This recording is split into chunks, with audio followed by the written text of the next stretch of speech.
अस्सलाम वालेकुम dear students, welcome back to my channel. आज के हमारे टॉपिक का नाम है tissue level in biological organisation. So बच्चों, let's start our lecture.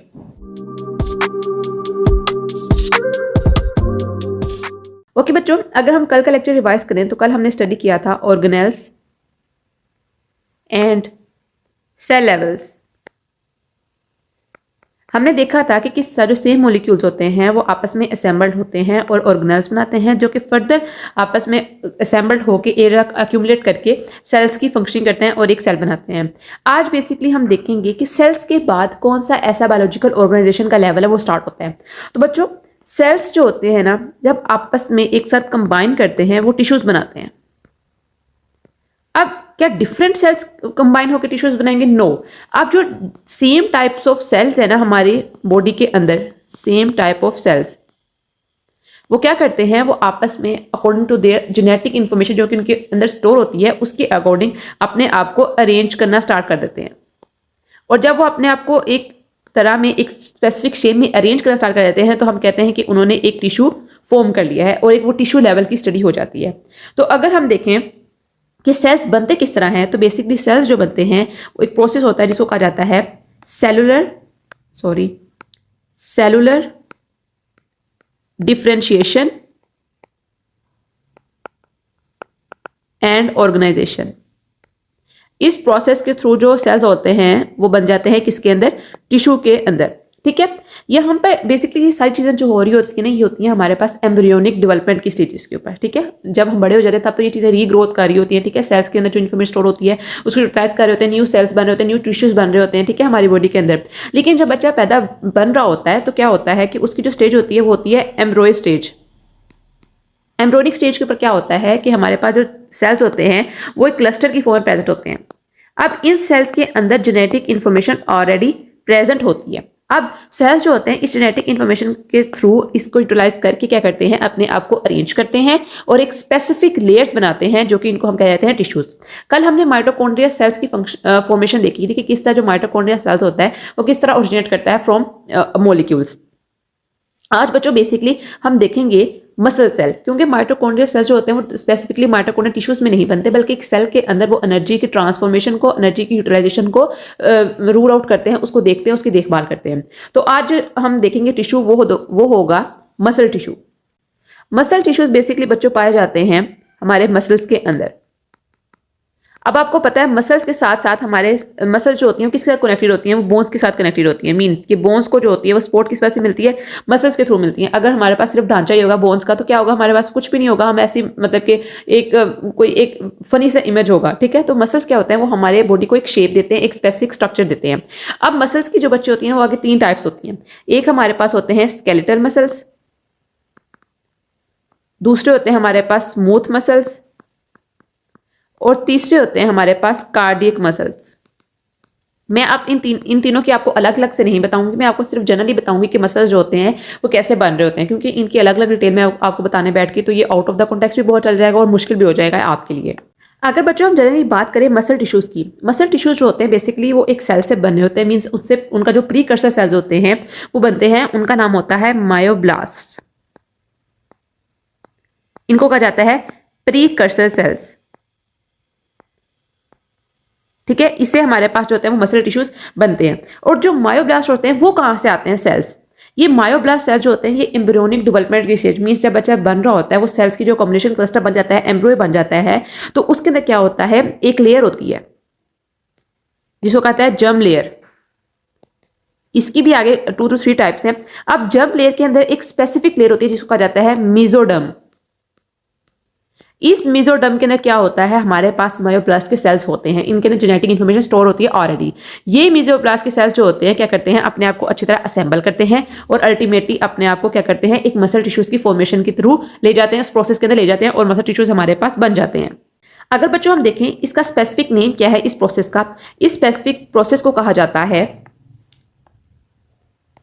Myogenesis. जैसे कल हमने माइटोकॉन्ड्रिया के बारे में पढ़ा था कि माइटोकॉन्ड्रिया जो ऑर्गेनेल्स बन रहे हैं उसको प्रोसेस का कहते हैं, उसको कहता है बायोजेनेसिस, जबकि मसल टिश्यूज की फॉर्मेशन का जाता है मायोजेनेसिस। अब मैंने आपको भी बताया कि किस तरह जो मसल टिश्यूज होते हैं वो ओरिजिनेट हो रहे हैं अपने मायोब्लास्ट से। ठीक है, मायोब्लास्ट कहाँ प्रेजेंट होता है? अपनी मेसोडर्म के अंदर। मेसोडर्म के अंदर स्पेसिफिक सेल्स होते हैं जिनको कहा जाता है मायोब्लास्ट। अब क्या होता है, जो मायोब्लास्ट होते हैं वो आपस में क्या करते हैं, फ्यूजन करते हैं। मींस सेल्स जो होते हैं इसके, मैं आपको जनरल प्रोसेस बता रही हूँ क्या होता है। अब जो मायोब्लास्ट के सेल्स हैं वो क्या करते हैं, मायोब्लास्ट सेल्स को कहा जाता है, वो आपस में फ्यूजन करते हैं। और जब वो फ्यूजन करते हैं तो हमारे पास वो बनाते हैं मसल फाइबर्स। अब मसल फाइबर्स जो होते हैं ये आगे मेच्योर होते हैं, ठीक है, मतलब कि ये आप पहले एम्ब्रियो स्टेज के ऊपर होते हैं, ठीक है, आप बाद में मेच्योर होना शुरू करते हैं। इनकी भी स्टेजेस होती है ना, मतलब कि पहले उनके टाइम स्पेन होता है, उस हिसाब से इनको कहते हैं कि मेच्योर है, ये बेबी है या फिर ये एडल्ट है, ठीक है। अब मसल फाइबर्स जो होते हैं वो आपस में आके फर्दर अरेंजमेंट करते हैं। ये सब कुछ जेनेटिक कोड जो उनके ऊपर जेनेटिक लिखा होता है, कोड लिखा होता है, उसके अकॉर्डिंग सब कुछ कर रहे हैं, ठीक है। मेसोडर्म के सेल्स जिसके अंदर मायोब्लास्ट होता है, ठीक है, वो जब अरेंजमेंट कर लेते हैं तो क्या करते हैं, वो फिर आगे कनेक्टिव टिश्यूज के साथ अपने आप को अरेंज करते हैं। और यही कनेक्टिव टिश्यूज जो बेसिकली होते हैं हमारे पास बोन्स को अटैच कराते हैं, अटैचमेंट करवाते हैं। ये बहुत जनरल था, मैंने आपको बताया प्रोसेस के कैसे हमारे पास मसल टिश्यूज जो होते हैं वो फॉर्म होते हैं। इसकी आगे बहुत बहुत डिटेल है, लेकिन मैंने आपको सिर्फ जनरल इसलिए समझाया है ताकि आप लोग इससे कंफ्यूज ना हो। उसके अलावा बच्चों ये तो हमारे पास था एक स्पेसिफिक मसल टिश्यूज की एग्जाम्पल। अगर हम कोई और टिश्यूज चेक करें हमारी बॉडी के अंदर तो उनमें नाम आता है नर्वस टिश्यूज का। नर्वस टिश्यूज बेसिकली बच्चों वो टिश्यूज होते हैं जो प्रेजेंट होते हैं कहां पर, brain, nerves and spinal cord के अंदर। ये रिस्पॉन्सिबल होते हैं किस चीज के अंदर, जितने भी हमारे पास फंक्शनिंग होती है सेल्स की, नर्वस सेल्स की, वो क्या करते हैं, इसको रेगुलेट करवाते हैं। उसके अलावा हमारे पास टिश्यूज आते हैं कनेक्टिव टिश्यूज। कनेक्टिव टिश्यूज बच्चों बेसिकली वो टिश्यूज होते हैं जो क्या करते हैं, प्रोवाइड करते हैं या फिर कनेक्शन प्रोवाइड करते हैं या कनेक्ट करते हैं डिफरेंट ऑर्गन्स को, डिफरेंट ऑर्गन्स को कह लो या डिफरेंट टिश्यूज को कह लो। जैसे हमारे पास आते हैं बोन, ब्लड और कार्टिलेज। बोन, ब्लड और कार्टिलेज बेसिकली हमारे पास कनेक्टिव टिश्यूज की एग्जांपल है। उसके बाद मैं आपको स्केलेटल, स्मूथ और कार्डियक के बारे में बता देती हूं। Skeletal muscles, smooth and cardiac, ये बेसिकली हमारे पास मसल टिश्यूज की ही आगे टाइप्स हैं।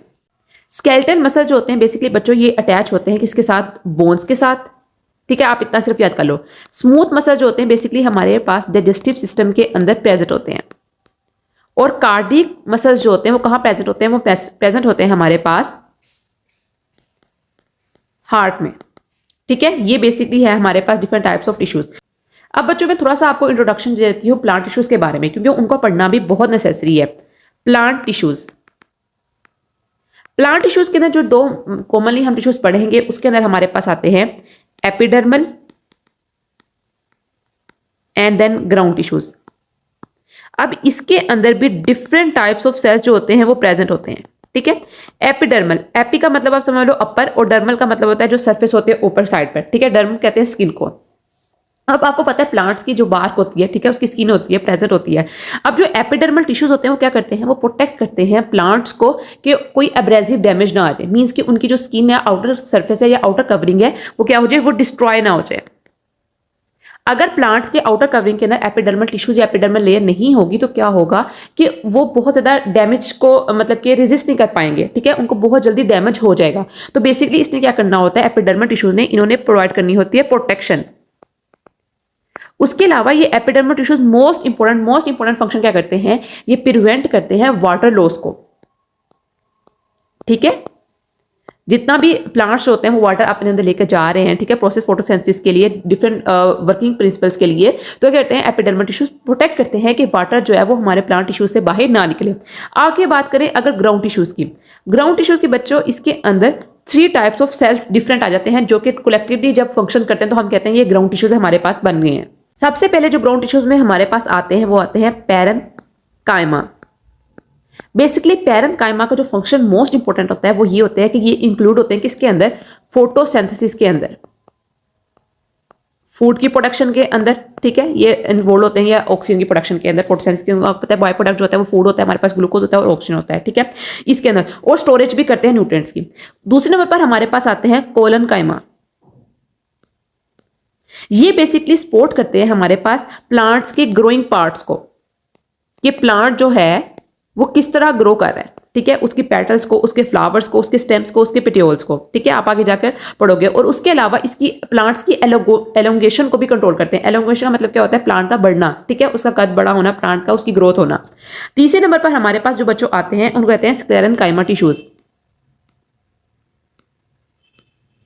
अगर बच्चों हम स्क्लेरेनकाइमा की फंक्शनिंग की बात करें तो बेसिकली ये प्लांट को सपोर्ट करते हैं और प्रोटेक्शन प्रोवाइड करते हैं। अब प्रोटेक्शन किस चीज से? कि देखो मैकेनिकल स्ट्रेस हो जाता है प्लांट्स के अंदर। अब मैकेनिकल स्ट्रेस बेसिकली बच्चों होता क्या है? आपको पता है जब तेज हवाएं चल रही होती हैं तो प्लांट्स होते हैं वो अपनी स्टिल जगह पर होते हैं। तो स्क्लेरेनकाइमा टिश्यूज होते हैं वही स्टेबिलिटी प्लांट्स को प्रोवाइड करते हैं कि वो अपनी जगह पर स्टिल रहें। अब मैं आपको कुछ पिक्चर्स दिखाती हूँ जो कि मैंने यहाँ पर बनाई हैं, ली हैं मैंने गूगल से।